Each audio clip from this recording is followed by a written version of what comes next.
Pak Andre, ini kalau kita lihat ya, Presiden Joko Widodo kan sudah berulang kali meminta para pelaku dari mafia tanah ini untuk ditindak secara tegas dan juga diberantas. Tapi hingga awal tahun 2023 ini sejumlah daerah di Indonesia masih saja ditemukan kasus-kasus mafia tanah yang memang kalau dilihat ini cukup ironis begitu ya karena melibatkan banyak pihak utamanya ada beberapa oknum pejabat juga. Nah, Anda sendiri melihatnya bagaimana? Sebagai edukasi untuk masyarakat, apa sebetulnya yang bisa dilakukan ketika kita menjadi korban dari mafia tanah ya? Misalnya tanah milik kita atau keluarga kita beralih hak tanpa sepengetahuan kita, itu apa sebetulnya yang bisa kita lakukan? Baik, jadi kenapa ini disebut sebagai mafia tanah memang karena kita lihat, pihak yang terlibat itu sangat banyak, termasuk juga dari pihak, otoritas pertanahan dalam hal ini mungkin BPN, bisa juga, melibatkan, PPAT ataupun, konsultan hukum. Jadi memang, pihak-pihak yang terlibat banyak makanya disebut mafia dan juga, kasusnya biasanya ini atas tanah yang, eee, tidak dikuasai secara langsung atau tanah kosong. Kalau tanah udah di perkotaan itu agak lebih jarang. Tapi kalau tanah-tanah yang tidak dihuni atau tanah yang luasannya besar dan ada di, eee, daerah yang sedang dalam pengembangan ini yang jadi, isu biasanya. Dan tadi kalau disebutkan kenapa, apa yang bisa dilakukan kalau misalnya tanah sudah tiba-tiba beralih gitu ya. Eee, Pertama kita perlu cek dulu, dasar hukumnya sertifikat yang paling utama. Kepemilikan yang kita ada, yang kita pegang itu sertifikat apa gitu. Kalau sertifikat hak milik dan sudah terdaftar di BPN, harusnya kita bisa punya argumen yang jelas untuk menyatakan bahwa kepemilikan ada di tangan kita. Tapi seringnya kan ini, kejadiannya adalah status haknya belum jelas atau tanah sedang diagunkan atau, masih dalam bentuk giring. Nah, ini juga yang perlu kita lihat satu-satu kondisi, kasus per kasus sehingga kita bisa mengetahui, eee, bocornya di mana celah yang digunakan oleh pihak yang tidak bertanggung jawab ini dalam merebut, kepenguasaan atau kepemilikan tanah, dari satu individu atau perusahaan. Baik, Pak Andre. Lalu sebetulnya seberapa jauh kita bisa meminta perlindungan hukum ya jika kita tersandung kasus sengketa tanah seperti ini? Artinya apakah kasus ini akan menjadi demikian rumit? Bagaimana proses pembuktiannya? Bahwa jika tanah itu adalah benar-benar milik kita, apa yang harus pertama kali kita lakukan selain daripada tadi ya kita membuktikan dari soal sertifikat, tapi perlindungan kepada kita sendiri sebetulnya seperti apa? Ya, eee, bukti kepemilikan yang sah di, Undang-Undang, eee, Pokok Agraria dan juga beberapa peraturan pelaksanaan di situ disebutkan bahwa, sertifikat. Sertifikat itu bisa bentuk hak milik, hak guna bangunan, eee, dan di, PP tahun, 18 nomor 18 tahun 2021 juga disebutkan bahwa girik itu juga diakui dan diberikan waktu 5 tahun sejak 2021 untuk dikonversi menjadi, sertifikat yang diakui di Undang-Undang Pokok Agraria. Nah ini itu pertama yang harus dipegang oleh masyarakat bahwa bukti kepemilikan adalah sertifikat. Selama 5 tahun dari 2021 berarti sampai 2026 girik masih bisa diakui. Tapi setelah itu harus dikonversi. Setelah 2026 tidak ada lagi pengakuan atas tanah hak barat atau tanah girik ini. Jadi setelah kita pegang sertifikat, kita bisa cek ke BPN setempat apakah tercatat di buku daftar tanah. Itu yang kedua. Eh, Perlindungan bahwa seharusnya sertifikat itu sesuai dengan buku daftar tanah yang ada. Biasanya ini dilakukan melalui PPAT yang sudah mengetahui prosesnya dan juga tahapan-tahapan untuk pembuktian dan pengesahan dari BPN. Jadi itu kira-kira, Mbak Sinta. Baik, Pak Andre kalau kita lihat ya di Indonesia sebetulnya kan memang masih cukup banyak sekali tanah-tanah yang belum bersertifikat atau statusnya memang masih tanah girik. Nah, sering terjadi perdebatan atau sering terjadi sengketa begitu di antara para pemilik. Banyak pihak yang mengakui, misalnya sebut saja satu bidang tanah seringkali diakui oleh beberapa pihak. Nah, untuk bisa artinya salah satu pihak ya membuktikan untuk bisa bahwa ini adalah memang miliknya. Lalu kemudian nanti ternyata pada saat diajukan begitu ke BPN ternyata tanah ini sudah menjadi milik orang lain. Bagaimana sebetulnya bisa membuktikan siapa yang paling berhak atas kepemilikan dari tanah ini?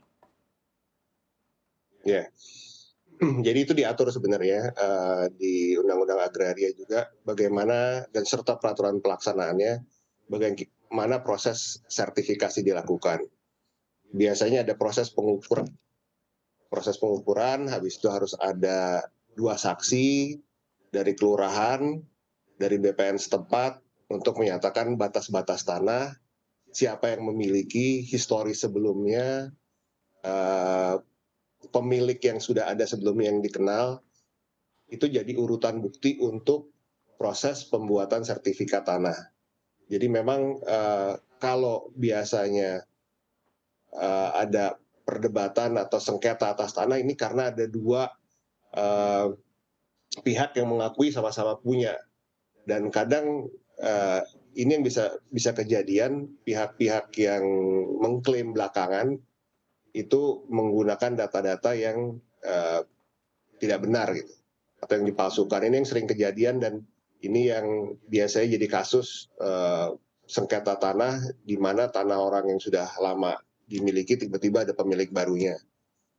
Karena sebenarnya kan, bisa ngaku hilang gitu misalnya, ngaku hilang terus dibuat sertifikat baru. Dan di peraturan ini juga disebutkan kalau sudah diterbitkan, itu tidak ada klaim, selama 5 tahun kita juga udah nggak bisa ngajuin klaim lagi. Nah ini juga yang jadi dasar, karena kalau kita udah pegang sertifikat, kadang kita udah ngerasa tenang gitu, harusnya. Nggak mungkin ada lagi yang ngeklaim kan. Baik. Tapi kalau misalnya itu tanah kosong, nah ini yang jadi issues. Kita nggak kontrol terus-terusan, tiba-tiba ada yang bangun, tiba-tiba ada yang magerin. Nah itu kan yang biasa jadi masalah gitu. Baik, jadi artinya untuk tanah-tanah yang belum bersertifikat sebaiknya segera dibuatkan sertifikat ya, karena ini juga bisa menjadi celah begitu ya bagi para oknum untuk bisa melakukan penjualan atau mengambil alih hak ya daripada yang haknya. Dan dibangun. Baik, ya Pak Andre, lalu dalam hal jual beli tanah dan Ya. juga pemalsuan data kepemilikan atau sertifikat tanah yang memang dilakukan secara berjamaah atau dilakukan secara bersama-sama ya oleh oknum. Sebetulnya apa saja hukuman yang bisa dijerat kepada para oknum ini? Ya, hampir selalu kejadian ini nggak pernah tanpa pelibatan oknum ya. Baik dari BPN maupun pihak-pihak yang mempunyai kuasa untuk merubah hak tanah. Jadi baik dari Pemda mungkin atau dari tadi PPAT. Jadi kenapa disebut berjamaah? Nah kalau misalnya kejadian seperti ini ada 2 sebenarnya yang bisa dilakukan. Untuk pidana itu bisa karena penggelapan ataupun penipuan, tapi itu yang mengajukan dari kejaksaan ya. Dan hukumannya adalah penjara ataupun denda. Tapi kalau kita sebagai individu untuk mempertahankan haknya, bisa juga kita ajukan gugatan perdata untuk membatalkan transaksi dan minta mengembalikan hak atas tanah. Jadi ada 2 sebenarnya cara. Pertama melaporkan ke pihak yang berwajib, itu pidana, konsekuensinya adalah hukuman penjara dan mungkin ganti rugi. Tapi kita jarang bisa minta tanah dikembalikan, apalagi kalau misalnya ini sudah dibeli oleh pihak yang mempunyai itikat baik, itu juga ada perlindungannya sendiri. Kedua, kita bisa mengajukan perdata, itu berdasarkan bukti-bukti, apalagi kalau misalnya ini ada perikatan sebelumnya yang tidak sesuai, yang menjadi dasar peralihan, itu juga bisa dilakukan. Jadi ada 2 Mbak pada dasarnya. Baik, Pak Andre, lalu menurut kacamata Anda sendiri, apakah sebetulnya para mafia tanah ini juga bisa dikenakan jerat hukum dari undang-undang yang ada di TPPU? Apakah menurut Anda masih relevan? TPPU itu biasanya kan mengikuti sumber dana ya, sumber uangnya. Jadi itu tindak pidana khusus yang menjadi aksesoris dari tindakan pidana intinya, yaitu misalnya penipuan atau penggelapan ataupun misalnya perdata. Kalau misalnya ternyata ini adalah uang sumbernya dari dana yang tidak sah atau dana yang berdasarkan penggelapan, dari narkotik atau dari korupsi, baru itu bisa dikenakan TPPU. Ataupun kalau misalnya transaksi jual beli tanah ini adalah bagian dari cara untuk menyembunyikan aset, nah itu juga bisa dikenakan TPPU.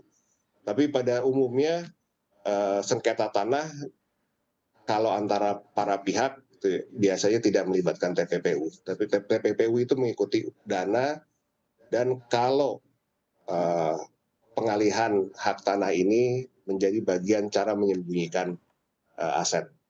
Baik, atau mungkin maksudnya adalah kan kalau mafia tanah ini sifatnya lebih terorganisir begitu ya, banyak pihak yang terlibat dan Ya, tentunya membutuhkan dana. Nah artinya dari dana yang dimiliki oleh para pihak yang sebut saja oknum ini, apakah mungkin saja mereka ini juga mendapatkan dananya dari dana yang boleh dibilang termasuk atau disebutkan dalam TPPU? mungkin, tapi itu bukan jadi pokok perkara biasanya Mbak ya. Kalau misalnya sumber dananya itu kan harus dibuktikan bahwa kalau TPPU itu pembuktiannya terbalik, bahwa dia harus membuktikan bahwa ini tidak bersumber dari pencucian uang. Baik, Jadi memang ada kemungkinan, tapi kecil, perlu harus dibuktikan. bahwa ya untuk dibuktikan.